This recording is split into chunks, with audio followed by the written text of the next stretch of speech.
سورہ توبہ۔ سورہ توبہ کا تعارف، مقام نزول۔ سورہ توبہ مدنیہ ہے مگر اس کی آخری آیات لقد جاءکم رسول سے آخر تک ان کو بعض علماء مکی کہتے ہیں۔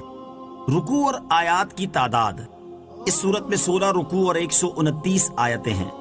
توبہ نام رکھنے کی وجہ، اس صورت کے 10 سے زیادہ نام ہیں، ان میں سے یہ 2 نام مشہور ہیں۔ نمبر 1 توبہ، اس صورت میں کثرت سے توبہ کا ذکر کیا گیا اس لیے اسے سورہ توبہ کہتے ہیں۔ نمبر 2 براءت، یہاں اس کا معنی بری الذمہ ہونا ہے اور اس کی پہلی آیت میں کفار سے براءت کا اعلان کیا گیا ہے، اس مناسبت سے اسے سورہ براءت کہتے ہیں۔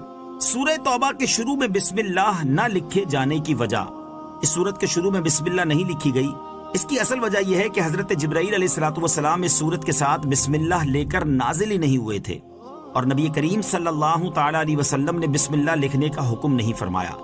حضرت علی المرتضیٰ کرم اللہ تعالی وجہ الکریم سے مروی ہے کہ بسم اللہ امان ہے، اور سورہ توبہ تلوار کے ساتھ امن اٹھا دینے کے لیے نازل ہوئی ہے۔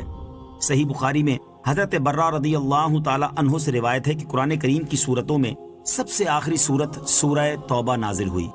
سورہ توبہ کے فضائل، نمبر 1 حضرت علی المرتضیٰ رضی اللہ تعالی عنہ سے روایت ہے، نبی کریم صلی اللہ تعالی علیہ وسلم نے ارشاد فرمایا، منافق سورہ ہود، سورہ براءت، سورہ یاسین، سورہ دخان اور سورہ نبا کو یاد نہیں کر سکتا۔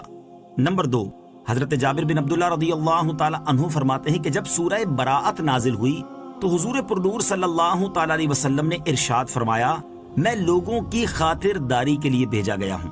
نمبر 3 حضرت عطیہ حمدانی رضی اللہ تعالی عنہ فرماتے ہیں، حضرت عمر فاروق رضی اللہ تعالی عنہ نے لکھا، تم خود سورہ براءت سیکھو اور اپنی عورتوں کو سورہ نور سکھاؤ۔